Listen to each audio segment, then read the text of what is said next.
வணக்கம் நண்பர்களே, நான் உங்கள் நண்பன் ராம். ஆமா, இன்னைக்கு பார்க்க போற தலைப்பு உனக்கு ஏற்ற இணையை கண்டறிவது எப்படி என்ற தலைப்பை வீடியோ பார்க்க போறோம். வாங்க வீடியோக்குள்ள போலாம். அறிமுகம். வாழ்க்கை என்பது ஒரு நீண்ட பயணம். அந்த பயணத்தில் நாம் யாருடன் கைகோர்த்து நடக்கிறோம் என்பதுதான் நம்முடைய மகிழ்ச்சியையும் நிம்மதியையும் தீர்மானிக்கிறது. நம்மில் பலருக்கு இருக்கும் மிகப்பெரிய கேள்வி, எனக்கான சரியான துணை யார்? அவர்களை நான் எப்படி அடையாளம் காண்பது? சிலருக்கு முதல் சந்திப்பிலேயே பிடித்துவிடும். சிலருக்கு பல வருடங்கள் பழகினாலும் ஒரு தயக்கம் இருக்கும். காதல் என்பது வெறும் உணர்ச்சி மட்டுமல்ல, அது ஒரு புரிதல். இந்த நிமிடங்களில் சினிமாத்தனமான கற்பனைகளை தாண்டி யதார்த்தமான முறையில் உங்களுக்கான சரியான இணையை தேர்ந்தெடுக்க உதவும் உளவியல் ரீதியான மற்றும் வாழ்வியல் ரீதியான 8 ரகசியங்களை நாம் பார்க்கப் போகிறோம். இந்த தேடலில் நீங்கள் முதலில் செய்ய வேண்டியது மற்றவர்களை பார்ப்பது அல்ல, உங்களை பார்ப்பதுதான். வாருங்கள், இந்த ஆழமான பயணத்திற்குள் செல்வோம். அத்தியாயம் 1. உங்களை நீங்கள் அறிதல். அடிப்படை தேவை. சுய தரிசனம். வணக்கம் நண்பர்களே. நாம் ஒரு பொருளை வாங்க கடைக்கு செல்கிறோம் என்று வைத்துக் கொள்வோம். நமக்கு என்ன அளவு வேண்டும், என்ன நிறம் வேண்டும் என்று தெரியாமல் போனால் கடைக்காரர் எதை கொடுத்தாலும் நாம் வாங்கிக் கொண்டு வருவோம். ஆனால் வீட்டிற்கு வந்த பிறகுதான் தெரியும் அது நமக்கு செட் ஆகவில்லை என்று. வாழ்க்கை துணையை தேடுவதும் அப்படித்தான். உலகில் கோடிக்கணக்கான மனிதர்கள் இருக்கிறார்கள். ஆனால் அதில் உங்களுக்கானவர் யார்? இதை தெரிந்து கொள்ள நீங்கள் முதலில் செய்ய வேண்டியது மற்றவர்களை பார்ப்பது அல்ல, உங்களை திரும்பி பார்ப்பது. ஆச்சாரிய சாணக்கியர் ஒருமுறை சொன்னார், தன் பலத்தையும் பலவீனத்தையும் அறியாதவன் எதிலும் வெற்றி பெற முடியாது. இது போர்க்களத்திற்கு மட்டுமல்ல, காதல் மற்றும் திருமண வாழ்க்கைக்கும் பொருந்தும். உங்களின் மதிப்பீடுகள், கோர் வேல்யூஸ் என்ன? முதலில் உங்கள் மதிப்பீடுகளை பட்டியலிடுங்கள். மதிப்பீடுகள் என்றால் என்ன? ஒரு இக்கட்டான சூழலில் நீங்கள் எதற்கு முக்கியத்துவம் கொடுப்பீர்கள் என்பதுதான் அது. உதாரணத்திற்கு, உங்களுக்கு நேர்மை மிக முக்கியம் என்று வைப்போம். ஆனால் நீங்கள் தேர்ந்தெடுக்கும் துணை சின்ன சின்ன பொய்கள் சொல்வதில் தவறில்லை என்று நினைப்பவராக இருந்தால், ஆரம்பத்தில் இது சாதாரணமாக தெரிந்தாலும் சில ஆண்டுகளில் இதுவே உங்கள் உறவின் பிளவுக்கு காரணமாகும். நீங்கள் அமைதியை விரும்புபவரா, அல்லது எப்போதும் உறவினர்கள், நண்பர்கள் என்று ஆரவாரமாக இருக்க விரும்புபவரா? நீங்கள் ஒரு புத்தகப் புழுவாக இருக்கலாம், ஆனால் உங்கள் துணைக்கு எப்போதும் பாட்டி, கொண்டாட்டம் என்று இருக்க பிடிக்கலாம். இதில் யார் சொல்வதும் தவறு இல்லை. ஆனால் இரு துருவங்களாக இருக்கும்போது பயணம் கடினமாக இருக்கும். எனவே உங்களுக்கு எது முக்கியம் என்பதில் முதலில் ஒரு தெளிவுக்கு வாருங்கள். நிதி மற்றும் வாழ்க்கை முறை. அடுத்தது மிக முக்கியமான ஒரு விஷயம், பணம். நம்மில் பலரும் காதலில் பணத்தை பற்றி பேச தயங்குகிறோம். ஆனால் யதார்த்தத்தில் 70% சண்டைகள் பணத்தை சுற்றியே வருகின்றன. நீங்கள் ஒரு சேமிப்பு பழக்கம் கொண்டவரா? நாளைய பாதுகாப்பு தான் முக்கியம் என்று நினைப்பவரா? அல்லது இன்று இருக்கும் வாழ்க்கை இன்றே அனுபவிக்க வேண்டும் என்று செலவு செய்பவரா? யோசித்து பாருங்கள். நீங்கள் ஒவ்வொரு ரூபாயையும் சிறுகச் சிறுகச் சேமிக்க நினைக்கிறீர்கள். உங்கள் துணையோ ஆடம்பரமாக செலவு செய்கிறார் என்றால் அங்கு அன்பு இருக்குமா அல்லது அதிருப்தி இருக்குமா? உங்கள் வாழ்க்கை முறையை நீங்கள் எப்படி அமைத்துக் கொள்ள விரும்புகிறீர்கள் என்பதில் உங்களுக்கு ஒரு வரைபடம் இருக்க வேண்டும். அந்த வரைபடத்திற்கு பொருந்தும் ஒருவரை தேடுவதுதான் புத்திசாலித்தனம். உங்கள் காயங்களும் எதிர்பார்ப்புகளும். நாம் எல்லோருமே கடந்த காலத்தில் சில காயங்களோடுதான் இருக்கிறோம். சிலருக்கு தனிமை பிடிக்கும், சிலருக்கு எப்போதும் துணை வேண்டும். ஏன்? உங்களுக்குள் இருக்கும் பயம் என்ன? உங்களுக்கு என்ன விதமான அன்பு தேவைப்படுகிறது? உங்களை நீங்களே நேசிக்க தெரியாத போது மற்றவர்களின் அன்பை உங்களால் சரியாக புரிந்து கொள்ள முடியாது. உங்களுக்கு எது பிடிக்கும் என்று தெரியாமல் உங்களுக்கு பிடித்தமான ஒருவரை நீங்கள் தேட முடியாது. மற்றவர்கள் சொல்வதற்காகவோ அல்லது சமூகத்தின் அழுத்தத்திற்காகவோ ஒருவரை தேர்ந்தெடுக்காதீர்கள்.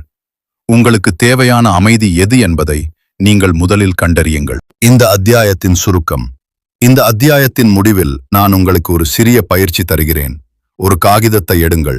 அதில் நான் யார், எனக்கு எது மிக முக்கியம், நேர்மை, பணம், குடும்பம், சுதந்திரம், எனது துணையிடம் நான் எதிர்பார்க்கும் 3 மிக முக்கியமான குணங்கள் என்ன என்று எழுதுங்கள். நினைவில் கொள்ளுங்கள் நண்பர்களே, ஒரு சரியான உறவு என்பது 2 பேர் ஒருவரை ஒருவர் பார்த்து கொள்வது அல்ல, இருவரும் ஒரே திசையை பார்த்து பயணிப்பது. அடுத்த அத்தியாயத்தில் ஈர்ப்புக்கும் பொருத்தம்க்கும் உள்ள அந்த மெல்லிய வித்தியாசத்தை பற்றி பார்க்கப் போகிறோம். தொடர்ந்து இணைந்திருங்கள். அத்தியாயம் 2. ஈர்ப்பு எதிராக பொருத்தம் முதல் பார்வையும் மாயையும். நண்பர்களே, ஒருவரை பார்த்தவுடனே வாவ் என்று தோன்றுகிறதே, அதுதான் காதலா? பல நேரங்களில் நாம் காதல் என்று நினைப்பது வெறும் ஈர்ப்பு, அட்ராக்ஷன் மட்டும்தான். ஒரு காந்தம் இரும்பை ஈர்ப்பது போல ஒருவரின் அழகு, உடை, பேசும் விதம் அல்லது அவர்களின் அந்தஸ்து நம்மை ஈர்க்கலாம். ஆனால் ஒரு கசப்பான உண்மை என்னவென்றால், இந்த ஈர்ப்பு என்பது ஒரு வாசனை திரவியம், பெர்ஃப்யூம் போன்றது. தெளிக்கும் போது மணமாக இருக்கும், ஆனால் நேரம் செல்லச் செல்ல அதன் வீரியம் குறைந்துவிடும். சாணக்கியர் ஒரு மிகச்சிறந்த கருத்தை சொல்கிறார். குணமில்லாத அழகு வாசனை இல்லாத மலரை போன்றது. பார்க்க மிக அழகாக இருந்தாலும் மனமில்லாத பூவை யாரும் சூடிக்கொள்ள மாட்டார்கள். அதே போலத்தான் வெறும் வெளித்தோற்றத்தை மட்டும் வைத்து ஒருவரை தேர்ந்தெடுப்பது அட்டைப்படத்தை பார்த்து புத்தகத்தை வாங்குவதற்கு சமம். உள்ளே கதை சுவாரஸ்யமாக இல்லை என்றால் அந்த புத்தகத்தை உங்களால் முழுமையாக வாசிக்க முடியாது. ஈர்ப்பு என்றால் என்ன? ஈர்ப்பு என்பது உயிரியல் ரீதியானது. ஒருவரின் கண்கள், சிரிப்பு அல்லது குரல் பிடிப்பது இயல்பானது. ஆனால் ஈர்ப்பு என்பது உறவின் வாசல் மட்டுமே, அது வீடு அல்ல. பலர் செய்யும் தவறு என்னவென்றால் அந்த வாசலிலேயே நின்று விடுவதுதான். அவர் பார்க்க ஹீரோ போல இருக்கிறார், அவர் பேசினால் தேன் ஒழுகுகிறது என்று மயங்கி அவர்களின் குணாதிசயங்களை கவனிக்க தவறிவிடுகிறோம். ஈர்ப்பு என்பது ஒரு தீக்குச்சி போன்றது, சட்டென்று எரியும். ஆனால் வாழ்க்கை முழுவதும் அந்த வெளிச்சம் நீடிக்க வேண்டுமானால் அங்கு பொருத்தம் என்னும் எரிபொருள் தேவை. பொருத்தம் உறவின் அஸ்திவாரம். பொருத்தம் என்பது என்ன?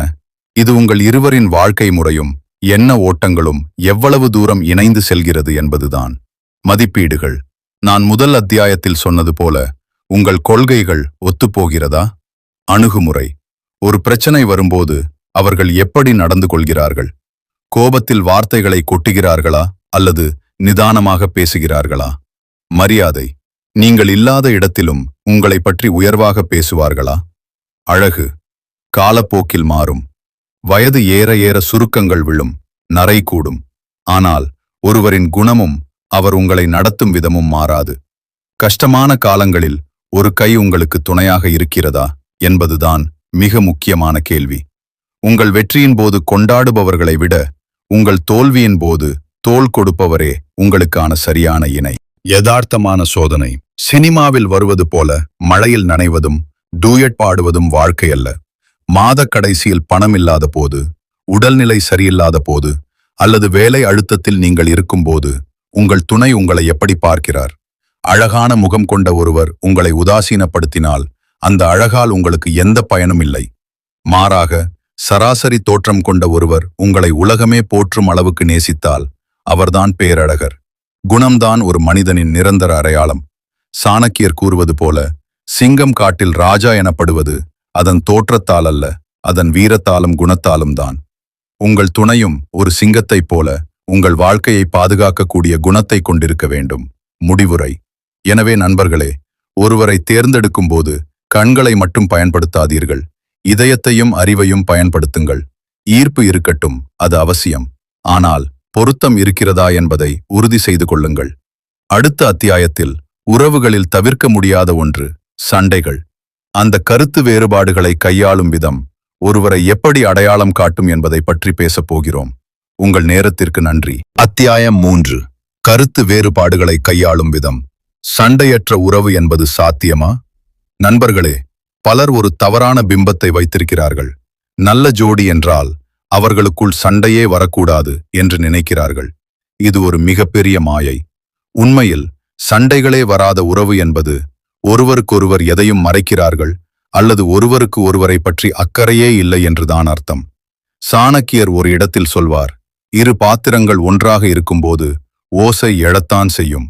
அதேபோல இரண்டு வெவ்வேறு சிந்தனைகள் கொண்ட மனிதர்கள் ஒன்றாக வாழும்போது கருத்து வேறுபாடுகள் வருவது இயல்பானது.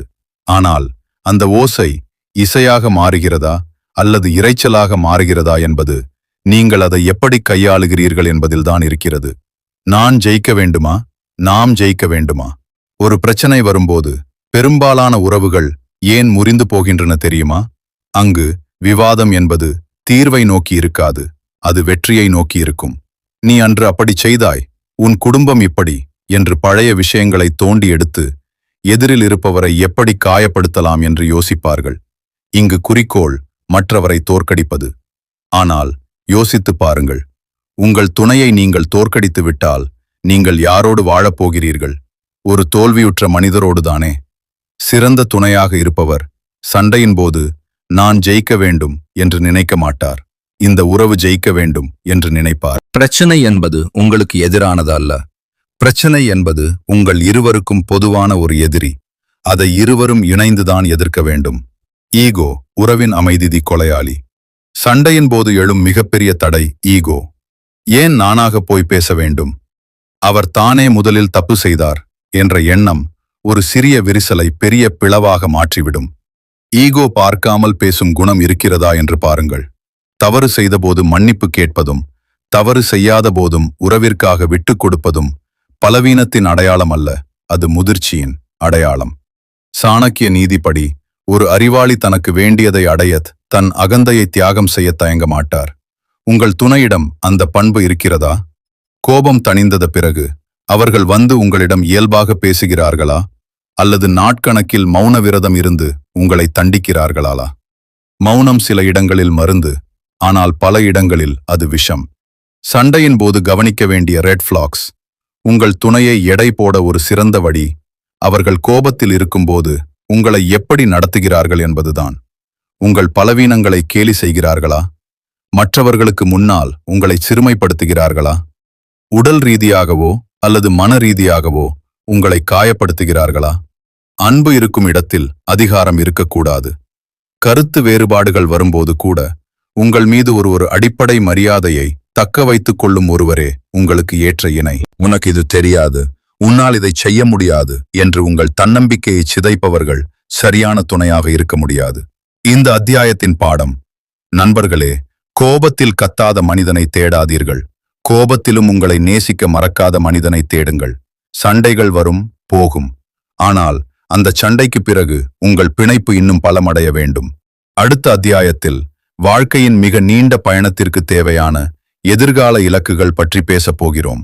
உங்கள் கனவுகளுக்கு துணை நிற்கும் ஒருவரை எப்படி கண்டறிவது? அடுத்த அத்தியாயத்தில் சந்திப்போம். அத்தியாயம் 4: எதிர்கால இலக்குகள்.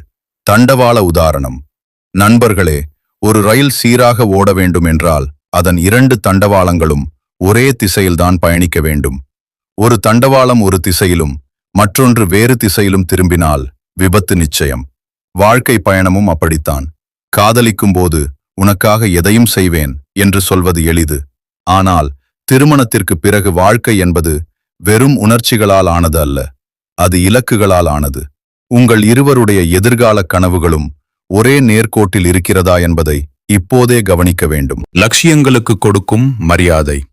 ஒவ்வொரு மனிதனுக்கும் ஒரு தனிப்பட்ட லட்சியம் இருக்கும். ஒருவருக்கு பெரிய தொழிலதிபராக வேண்டும் என்ற ஆசை இருக்கலாம். இன்னொருவருக்கு அமைதியான கிராமப்புற வாழ்க்கை வாழ வேண்டும் என்ற ஆசை இருக்கலாம். இதில் கொடுமை என்னவென்றால், ஒருவரின் லட்சியத்தை மற்றவர் வீண் என்று நினைப்பதுதான். உங்களுக்கு ஏற்ற இணை என்பவர் உங்கள் கனவுகளுக்கு ஏணியாக இருக்காவிட்டாலும் பரவாயில்லை, அணைக்கட்டாக இருக்கக்கூடாது. சாணக்கியர் கூறுவார், உன்னுடைய வளர்ச்சியை பார்த்து மகிழ்ச்சி அடையாத ஒருவன் உனக்கு நண்பனாக கூட இருக்க தகுதியற்றவன். அப்படி இருக்க வாழ்க்கை துணையாக அவர் எப்படி இருக்க முடியும்? உங்கள் சிறு சிறு வெற்றிகளை கூட கொண்டாடும், உங்கள் தோல்வியில் பார்த்தாயா நான் அப்போதே சொன்னேன் என்று சொல்லாமல் அடுத்த முறை பார்த்து கொள்ளலாம் என்று சொல்லும் ஒருவரே உங்களுக்கு ஏற்றவர். நிதி மேலாண்மை. யதார்த்தமான பார்வை. Money matters. இப்போது ஒரு முக்கியமான இடத்திற்கு வருவோம்: பணம். காதல் கவிதைகளில் வராத ஒரு விஷயம் இது. ஆனால் நிஜ வாழ்க்கையை தீர்மானிப்பது இதுதான். பணத்தை பற்றிய உங்கள் பார்வை என்ன? நீங்கள் ஒரு மினிமலிஸ்டாக குறைந்த தேவைகளுடன் வாழ்பவர் இருக்கலாம். ஆனால் உங்கள் துணையோ மட்டீரியலிஸ்டிக்காக ஆடம்பர பொருட்களை விரும்புபவர் இருக்கலாம். உதாரணத்திற்கு, நீங்கள் ஒரு வீட்டை வாங்க சேமிக்க நினைக்கிறீர்கள். உங்கள் துணையோ அந்த பணத்தில் வெளிநாட்டு சுற்றுலா செல்ல நினைக்கிறார். ஆரம்பத்தில் இது சிறிய விஷயமாக தோன்றும். ஆனால் 10 வருடங்கள் கழித்து பார்க்கும்போது ஒருவர் மீது ஒருவருக்கு பெரிய அதிருப்தி உருவாகியிருக்கும். எனவே சேமிப்பு, முதலீடு மற்றும் செலவு செய்தல் போன்றவற்றில் இருவருக்கும் குறைந்தபட்ச உடன்பாடு இருக்கிறதா என்று பேசுங்கள். 5 ஆண்டுகள் கழித்து நாம் எங்கே இருப்போம்? ஒருவரை தேர்ந்தெடுக்கும் முன் அவரிடம் கேளுங்கள், அல்லது உங்களிடம் நீங்களே கேட்டுக்கொள்ளுங்கள்.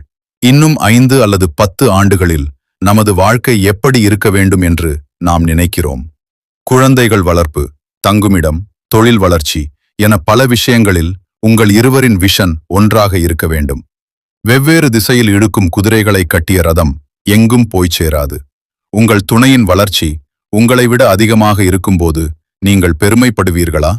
அதேபோல உங்கள் வளர்ச்சியை அவர் ஆதரிக்கிறாரா? ஆணாதிக்கம் அல்லது பெண்ணாதிக்கம் இல்லாத சமத்துவமான இலக்குகளை கொண்ட உறவே நீண்ட காலம் நிலைக்கும். முடிவுரை: இலக்குகள் வேறாக இருக்காம், ஆனால் திசை ஒன்றாக இருக்க வேண்டும். உங்கள் கனவுகளுக்கு உயிர் கொடுக்கும் ஒருவரை தேடுங்கள். அடுத்த அத்தியாயத்தில் அறிவுக்கும் மேலாக நம் மனதிற்குள் தோன்றும் ஒரு விஷயத்தை பற்றி பார்க்கப் போகிறோம். அதுதான் உள்ளுணர்வு, இன்யூஷன். எல்லாமே சரியாக இருந்தும் ஏதோ ஒன்று இடிப்பது போல தோன்றினால் என்ன செய்வது? அடுத்த அத்தியாயத்தில் பார்ப்போம். அத்தியாயம் 5: உள்ளுணர்வு, லாஜிக்கை தாண்டிய உண்மை. நண்பர்களே, இதுவரை நாம் பார்த்த 4 அத்தியாயங்களும் தர்க்கரீதியானது, லாகிக்கல். குணம், பணம், இலக்குகள் என எல்லாவற்றையும் நாம் மூளையை பயன்படுத்தி ஆராய்ந்தோம். ஆனால் உறவுகளில் எல்லாவற்றையும் மூளையால் மட்டுமே தீர்மானித்து விட முடியாது. சில நேரங்களில் ஒருவரை பார்ப்பீர்கள். அவர் நல்ல வேலையில் இருப்பார், பார்க்க அழகாக இருப்பார், உங்கள் மதிப்பீடுகளுக்கு பொருந்துவார். எல்லாம் காகிதத்தில், ஆன் பேப்பர் சரியாக இருக்கும். ஆனால் உங்கள் மனதின் ஏதோ ஒரு மூலையில் ஒரு சிறு நெருடல் இருந்து கொண்டே இருக்கும். ஏதோ ஒன்று இடிக்கிறதே என்று உங்கள் உள்ளுணர்வு எச்சரிக்கும். அதைத்தான் நாம் இன்யூஷன் அல்லது உள்ளுணர்வு என்கிறோம். உள்ளுணர்வு என்பது பயமா அல்லது எச்சரிக்கையா? பலர் கேட்கிறார்கள், உள்ளுணர்வுக்கும் பயத்திற்கும் என்ன வித்தியாசம் என்று. பயம் என்பது உங்கள் கடந்த கால கசப்பான அனுபவங்களால் வருவது. ஆனால் உள்ளுணர்வு என்பது உங்கள் ஆழ்மனம், சப்கான்ஷியஸ் மைண்ட், கவனித்த நுணுக்கமான விஷயங்களின் தொகுப்பு. அவர் பேசும் விதத்தில் இருக்கும் ஒரு சிறு ஏளனம், அவர் மற்றவர்களை நடத்தும் விதம், அல்லது அவர் சொல்லும் ஒரு சிறிய பொய். இவற்றை உங்கள் மூளை அப்போது கவனிக்க தவறியிருக்கலாம். ஆனால் உங்கள் ஆழ்மனம் அதை பதிவு செய்து வைத்திருக்கும். அந்த தகவல்தான் உள்ளுணர்வாக உங்களுக்கு எச்சரிக்கை மணி அடிக்கும். சாணக்கியர் சொல்வார், அறிவை விட அனுபவம் பெரியது, அனுபவத்தை விட உள்ளுணர்வு மேலானது. உங்கள் உள்மனம் சொல்வதை ஒருபோதும் அலட்சியப்படுத்தாதீர்கள். நீங்கள் நீங்களாக இருக்க முடிகிறதா? உள்ளுணர்வை சோதிக்க ஒரு எளிய வழி இருக்கிறது. அந்த நபருடன் நீங்கள் இருக்கும்போது எப்படி உணர்கிறீர்கள்? பாதுகாப்பு. அவரோடு இருக்கும்போது நீங்கள் பாதுகாப்பாக உணர்கிறீர்களா? முகமூடி இல்லாத வாழ்க்கை. அவரோடு பேசும்போது உங்கள் வார்த்தைகளை நீங்கள் அளந்து பேச வேண்டியிருக்கிறதா? அல்லது உங்கள் பலவீனங்களை அவரிடம் தயக்கமின்றி பகிர முடிகிறதா? ஒரு சரியான இணை என்பவர் உங்களை நீங்களாக இருக்க அனுமதிப்பவர். அவரிடம் உங்களை பிடிப்பதற்காக நீங்கள் ஒரு வேஷம் போட வேண்டியிருக்கிறது என்றால், உங்கள் உள்ளுணர்வு உங்களுக்கு ஒரு சிக்னல் கொடுக்கிறது என்று அர்த்தம். சரியான நபர் உங்கள் ஆற்றலை, எனர்ஜி அதிகரிப்பாரே தவிர உங்களை மனரீதியாக சோர்வடையச் செய்ய மாட்டார். ரெட் ஃபிளாக் மற்றும் உள்ளுணர்வு. உள்ளுணர்வு எப்போதும் அமைதியாகத்தான் பேசும், அது கத்தாது. ஆனால் அந்த மெல்லிய குரல் சொல்வதை நாம் கேட்கத் தவறினால் பின்னாளில் பெரிய விலையை கொடுக்க வேண்டியிருக்கும். எல்லாமே பெர்ஃபெக்டாக தெரிந்தாலும் உங்களுக்குள் ஒரு நிம்மதியின்மை இருந்தால் ஒரு நிமிடம் நிறுத்தி யோசியுங்கள். உங்கள் நண்பர்களிடமோ அல்லது நலம் விரும்பிகளிடமோ பேசுங்கள். சில நேரங்களில் நாம் காதலில் கண்மூடித்தனமாக இருக்கும்போது நம் உள்ளுணர்வு காட்டும் எச்சரிக்கைகளை அப்படியெல்லாம் இருக்காது என்று நாமே சமாதானம் செய்து கொள்வோம். அந்த சமாதானம்தான் உறவின் வீழ்ச்சிக்கு முதல் படி. முடிவுரை: நண்பர்களே, புள்ளி விவரங்கள் பொய் சொல்லலாம், ஆனால் உங்கள் ஆன்மா பொய் சொல்லாது. உங்கள் இதயம் ஒரு நபரை ஏற்கும் வரை காத்திருங்கள். இறுதி அத்தியாயத்தில் நாம் இதுவரை பார்த்த அனைத்தையும் தொகுத்து உங்களுக்கான அந்த பெர்ஃபெக்ட் இணையை தேர்ந்தெடுப்பதற்கான இறுதி முடிவை எப்படி எடுப்பது என்பதை பற்றி பார்க்கப் போகிறோம். நிறைவு பகுதிக்குச் செல்வோம். அத்தியாயம் 6: முடிவுரை தேடல், ஒரு பயணம். நண்பர்களே, நாம் இந்த நீண்ட பயணத்தின் இறுதி பகுதிக்கு வந்துவிட்டோம். கடந்த 1 மணி நேரமாக உங்களை நீங்கள் அறிவது முதல் உங்கள் உள்ளுணர்வை கவனிப்பது வரை பல விஷயங்களை பேசினோம். நம்மில் பலரும் ஒரு மாயையில் வாழ்கிறோம். சோல்மேட் அல்லது சரியான இணை என்பவர் எங்கோ ஒரு இடத்தில் நமக்காக பிறந்து வளர்ந்து ஒரு நாள் மாயாஜாலம் போல நம் முன்னே வந்து நிற்பார் என்று நினைக்கிறோம். ஆனால் உண்மை அதுவல்ல. சரியான துணை என்பது எங்கோ ஒரு சிற்பியால் செதுக்கி நமக்காக தயார் செய்து வைக்கப்பட்ட சிலை அல்ல. அது ஒரு செடியை போன்றது. அந்த செடியை நாம் தான் மண்ணில் ஊன்றி அன்பையும் புரிதலையும் நீராக ஊற்றி இருவரும் இணைந்து வளர்க்க வேண்டும். ஒரு செடி வளர்வதற்கு எப்படி மண்ணும் நீரும் அவசியமோ அப்படி ஒரு உறவு வளர்வதற்கு பொருத்தமும் அர்ப்பணிப்பும் அவசியம். எதிர்பார்ப்புகள் எதிராக யதார்த்தம். ஏன் இன்று பல உறவுகள் முறிந்து போகின்றன? அதன் பின்னணியில் இருப்பது மிதமிஞ்சிய எதிர்பார்ப்புகள். திரையில் பார்க்கும் சினிமா நாயகன் போலவோ அல்லது நாவலில் வரும் நாயகி போலவோ தன் துணை இருக்க வேண்டும் என்று நாம் எதிர்பார்க்கிறோம். ஆனால் மனிதர்கள் யாருமே முழுமையானவர்கள் அல்ல. உங்களிடமே 1000 குறைகள் இருக்கும்போது உங்கள் துணையிடம் மட்டும் 100% நிறைவை எதிர்பார்ப்பது எப்படி நியாயமாகும்? எதிர்பார்ப்புகளை குறைத்து புரிதலை அதிகமாக்கினால் ஒவ்வொருவருமே தங்களுக்கு ஏற்ற இணையை தேர்ந்தெடுக்க முடியும். அவர் எனக்காக என்ன செய்வார் என்று யோசிப்பதை விட நாம் இருவரும் இணைந்து இந்த வாழ்க்கையை எப்படி அழகாக்கப் போகிறோம் என்று யோசிப்பதே ஒரு முதிர்ச்சியான உறவின் அடையாளம். மாற்றங்களை ஏற்றுக்கொள்தல். காலம் ஓடும், மனிதர்கள் மாறுவார்கள். 10 வருடங்களுக்கு முன்பு நீங்கள் பார்த்த அதே மனிதராக உங்கள் துணை இன்று இருக்க மாட்டார். ஒருவரை ஒருவர் மதிக்கும் பண்பு இருந்தால் எவ்வளவு பெரிய புயல் வந்தாலும் உங்கள் உறவு எனும் கப்பல் கவிழாது. சாணக்கியர் சொன்னது போல, ஒரு மரம் உறுதியாக இருப்பதற்கு காரணம் அதன் கிளைகள் அல்ல, மண்ணுக்குள் ஆழமாக பதிந்திருக்கும் அதன் வேர்கள். ஒரு உறவின் வேர் என்பது ஒருவருக்கொருவர் கொடுக்கும் மதிப்பும் நம்பிக்கையும் தான். இறுதிச் செய்தி: வாழ்க்கை என்பது ஒருமுறை மட்டுமே கிடைக்கும் வாய்ப்பு. அந்த வாய்ப்பை யாருடன் பகிர்ந்து கொள்கிறீர்கள் என்பதுதான் உங்கள் வாழ்வின் தரத்தை தீர்மானிக்கிறது. அவசரப்பட்டு ஒரு முடிவை எடுக்காதீர்கள். சமூகத்திற்காகவோ வயதாகிவிட்டது என்பதற்காகவோ உங்கள் இதயத்திற்கு பிடிக்காத ஒருவரை தேர்ந்தெடுக்காதீர்கள். அதே சமயம் சின்ன சின்ன குறைகளுக்காக ஒரு நல்ல மனிதரை இழந்துவிடவும் செய்யாதீர்கள். தேடல் என்பது வெளியில் அல்ல, முதலில் உங்களுக்குள் இருக்கட்டும். உங்களை நீங்கள் நேசிக்கத் தொடங்கினால் உங்களை நேசிக்கும் சரியான நபர் உங்களை தேடி வருவார். நிறைவுரை: இந்த காணொளி உங்கள் வாழ்க்கையில் ஒரு சிறு மாற்றத்தையாவது ஏற்படுத்தும் என்று நான் நம்புகிறேன். உங்கள் தேடல் தொடரட்டும், உங்கள் வாழ்க்கை இனிமையாக அமையட்டும். உங்களுக்கு இந்த தகவல்கள் பயனுள்ளதாக இருந்தால் உங்கள் நண்பர்களுக்கும் இதை பகிருங்கள். பிரெயின் மோட்டிவ் டாக்ஸ் உடன் இணைந்திருங்கள். மீண்டும் ஒரு சுவாரஸ்யமான தலைப்பில் உங்களை சந்திக்கிறேன். நன்றி, வணக்கம்.